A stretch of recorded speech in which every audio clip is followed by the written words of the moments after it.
তার সাথে সম্পর্ক কিন্তু আমাদের আসলে জান্নাতে।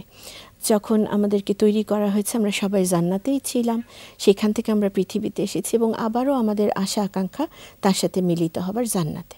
তো আল্লাহ সুবহানাহু ওয়া তাআলা এত আমাদের ভালোবাসেন যে তিনি কিন্তু বলেছেন যে এই দুনিয়া থেকে আমরা যখন চলে যাব তখন মনে পড়ে গেল আপা যে উনি বলেছেন আমাদের জিজ্ঞেস করা হবে যারা জান্নাতবাসী তাদেরকে যে আর কি চাইছেন, আর কি চাইছেন, আর কি চাইছেন।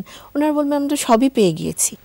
পরবর্তীতে একটি ব্যাপার দেখা যাবে যেটি আমরা তখনও পাওয়া বাকি ইনশাআল্লাহ তাআলা, সেটি হচ্ছে আল্লাহ সুবহানাহু ওয়া তাআলাকে দেখতে পাওয়া।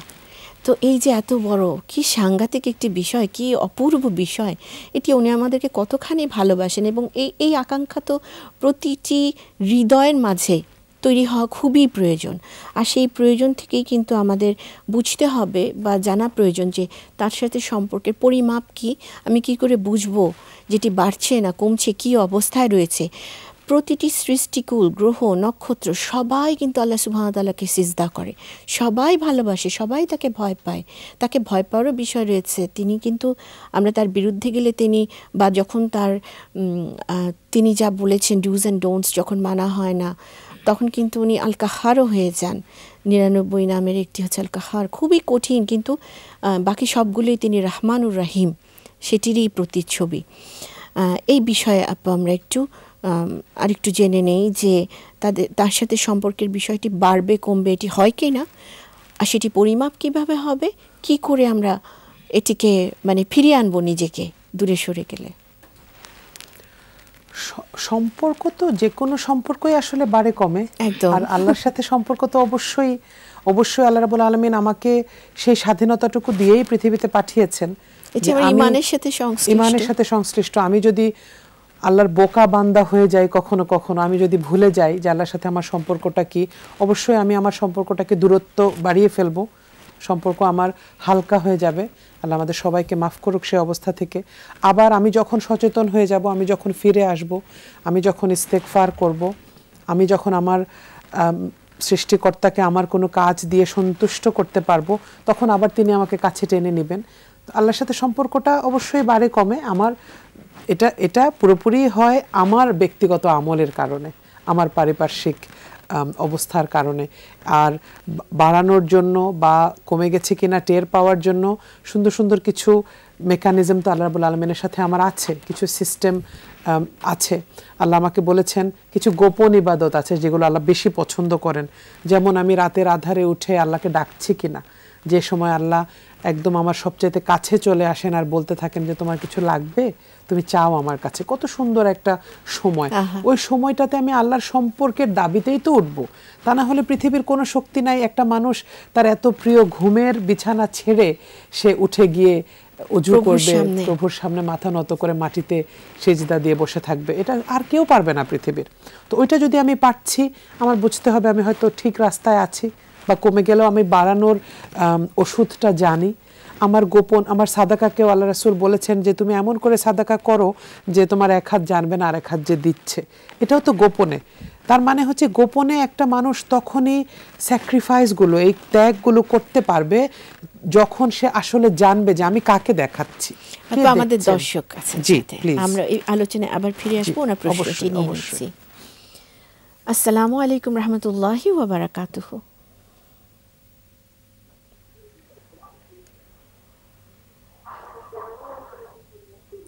আসসালামু আলাইকুম। ওয়ালাইকুম আসসালাম ওয়া রাহমাতুল্লাহি ওয়া বারাকাতুহু। আপা আপনি কেমন আছেন? আলহামদুলিল্লাহ, আলহামদুলিল্লাহি রাব্বিল আলামিন, ভালো আছি। আপনি কেমন আছেন? ওয়ালাইকুম আসসালাম ওয়া রাহমাতুল্লাহি ওয়া বারাকাতুহু। আপা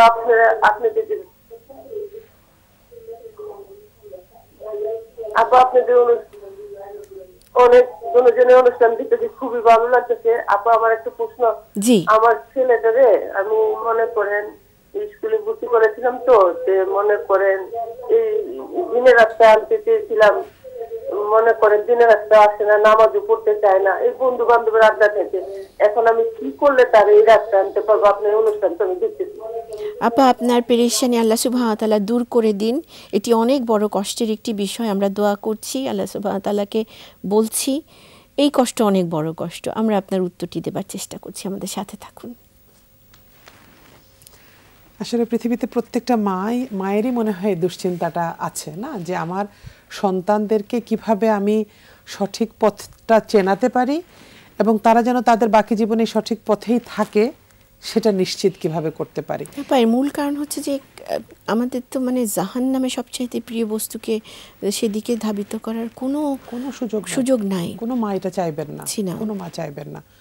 এটার জন্য আমি নিজে মা হিসেবে আমি যতটুকু বলতে পারি যে সর্বোচ্চ জায়গায় দরখাস্ত করা ছাড়া আমাদের আর কিছু করার নাই। সারাক্ষণ বাচ্চার নাম নিয়ে সেজদায়, আমার দোয়ায়, আমার দান সাদাকায় সব কিছুতে এটা থাকবে যে আল্লাহ আপনি আমাদের সন্তানদেরকে কবুল করেন। আসমানে যদি কবুলিয়াত হয় তাহলে ইনশাআল্লাহ হয়তো দুনিয়ার জীবনটাও, দুনিয়াতে এই কাজটা আমাদের জন্য সহজ হবে এবং দুনিয়াতেও কিছু আল্লাহ পছন্দ করেন এমন ভাবে সেভাবে চলা। বেশিরভাগ জায়গায় আমাদের মাঝে মধ্যে একটা জায়গায় আমরা কিছু কম্প্রোমাইজ করে ফেলি, সেটা হচ্ছে যে আমি চাচ্ছি আমার সন্তানকে আমি পরিপূর্ণ ইসলামের সৌন্দর্যটা দেখাবো, কিন্তু হয়তো আমি পারিবারিকভাবে হোক, সামাজিকভাবে হোক, ব্যক্তিগতভাবে হোক এটার সবচেয়ে সুন্দরতম দৃশ্যটা আমি দেখাতে পারছি না বাচ্চাকে। অনেক সময় এটা হয়, আমি হয়তো চাইছি আমার বাচ্চা নম্র ভদ্র ব্যবহারের মানুষ হোক, সেভাবে আচরণ করুক সবার সাথে, সে বিনয়ী হোক, কিন্তু আমি হয়তো আমার সবগুলো জায়গায় ওরকম বিনয়ী হতে পারছি না। আমি হয়তো চাচ্ছি আমার বাচ্চা সততার সাথে সে চলুক, সে ট্রান্সপারেন্ট হোক, কিন্তু আমি হয়তো সব জায়গায় ওরকমভাবে মেনটেন করতে পারছি না। তো এই জায়গাগুলো চেক করা উচিত আমাদের, প্রতিনিয়ত নিজেকে ক্রস চেক করতে থাকা উচিত যে আমি যেগুলো আমার বাচ্চাকে দিয়ে চাইছি, আমি যেগুলো আমার বাচ্চাকে বলছি, আমি সেগুলো করে দেখাতে পারছি কিনা, আমার বাচ্চার জন্য সেগুলো করছি কিনা। এই জায়গায় নিজের সংশোধনের রাস্তাটাকে আমি যত বেশি অ্যাক্টিভ রাখবো তত বেশি আমার বাচ্চা আমি বলার আগেই আদর্শ হিসেবে আমাকে পাবে, যে না আমি আমার বাবা মাকে দেখছি তারা চেষ্টা করছেন, আমিও এভাবে চেষ্টা করব। আল্লাহ সহজ করুক সবার জন্য। এবং পারিবারিকভাবে আমরা যে এক্সটেন্ডেড পরিবারটাতে বসবাস করি, অনেক সময় দাদা দাদি নানা নানি অনেককে নিয়ে থাকি, স্কুলে নিয়ে যাই, সেখানকার টিচাররাও থাকেন, সবাই মিলে এই জিনিসটার জন্য চেষ্টা করা, যে সবার থেকে সহযোগিতা চাওয়া। আমি মা হিসেবে আমি চাইবো যে আমার বাচ্চা যখন তার দাদির কাছে গল্প শুনছে সে যেন সুন্দর একটা গল্পই শোনে, সে যেন রূপকথার মিথ্যা গল্পগুলো না শোনে। আমি মা হিসেবে যখন আমার বাচ্চাকে নিচে একটা দোকানে পাঠাবো, আমি চাইবো সে সততার সাথে যে কয়টা পয়সা দিচ্ছে দেওয়া উচিত সেটা খরচ করে আমাকে সে সত্যি কথাটা বলুক, সেক্ষেত্রে ওই দোকানদার ভাইটারও সহযোগিতা আমার দরকার। তো এইভাবে একটা সামাজিক স্ট্রাকচার তৈরি করা যেখানে ইনশাআল্লাহ আমাদের সন্তানদেরকে সঠিক পথের দিশাটা দেখানো আমাদের জন্য আল্লাহ সহজ করে দিবেন। আমিন আমিন। আমি সাথে একটু যোগ দিচ্ছি আমার বোনটির জন্য যিনি প্রশ্নটি করেছেন। সেটি হচ্ছে যে যেহেতু উনি খুব পেরেশান হয়ে গিয়েছেন, প্রথমত আপনি বললেন যে আল্লাহ সুবহানাহু ওয়া তাআলার কাছে দরখাস্ত পেশ করা, একেবারে বলতেই থাকা, কান্নাকাটি করা, তাহাজ্জুদে উঠে কান্নাকাটি করা, দান সাদাকা, কারণ মায়ের দোয়া সরাসরি আল্লাহ সুবহানাহু ওয়া তাআলার কাছে যায়, পৌঁছায় এবং সেটি কবুল হয়। সঠিক দোয়া, সুন্দর দোয়া কবুল হবেই হবে, এই বিশ্বাসটি রাখা, আল্লাহ সুবহানাহু ওয়া তাআলার প্রতি সুধারণা রাখা যে তিনি ছেড়ে যাবেন না, তিনি আমার দোয়া কবুল করবেন। ছেলেটিকে আমি বলবো আপনি বোঝান, কাছে টানেন, ভালোবাসেন, তাকে আরও বেশি বেশি করে দুনিয়ার অবস্থা বোঝানো প্রয়োজন রয়েছে। এটি একটি খুব কঠিন সময় আমরা পার করছি, এই প্রবলেম ঘরে ঘরে। তো সেখানে আপনি তাকে দূরে সরিয়ে না দিয়ে কাছে টেনে নিয়ে বুঝিয়ে, সেটি একটি পথ হতে পারে। এমন সঙ্গ দিন যারা তাকে সঠিক সঙ্গ যাতে করে তিনি পান।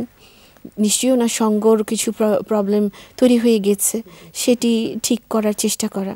আরেকটি কথা আমার মনে পড়েছে, সেটি হলো আমরা যদি নবী রাসূলদের জীবনের দিকে তাকাই, ইব্রাহিম আলাইহিস সালাম, ইসমাইল আলাইহিস সালাম, যদি আমরা এই উদাহরণগুলো দেখি তাহলে দেখব যে ওনারা সন্তান আসলে আল্লাহ সুবহানাহু ওয়া তাআলা যা বলেছেন ওনারা সেটি ইন টোটাল ওনারা সেটা মেনে নিয়েছেন।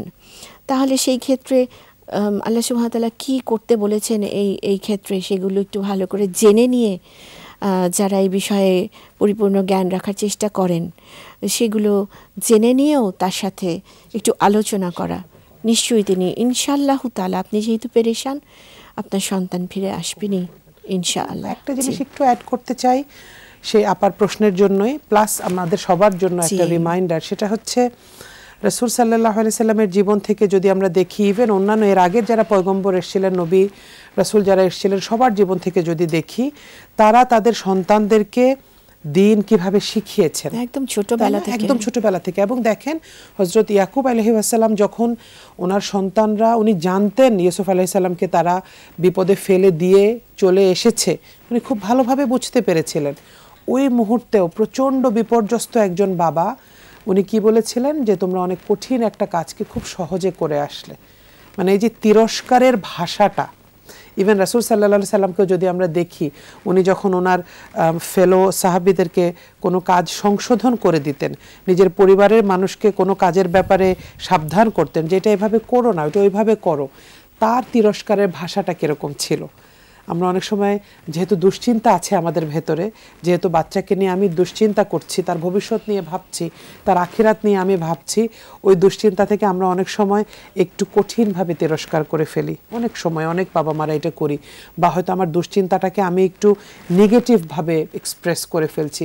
এতে করে যেটা হচ্ছে, ওরা তো আসলে ছোট, ওরা ভয় পাচ্ছে, ওরা মনে করছে যে না, এত খারাপ করে আমাকে বলছে, এটা আসলে মনে হয় আমার জন্য ভালো জিনিস না, এত বাজেভাবে আমাকে বলছে, মা আমাকে নামাজের জন্য এরকম করে বকাবকি করছেন, আমি পড়বো না, আমার ভালো লাগছে না।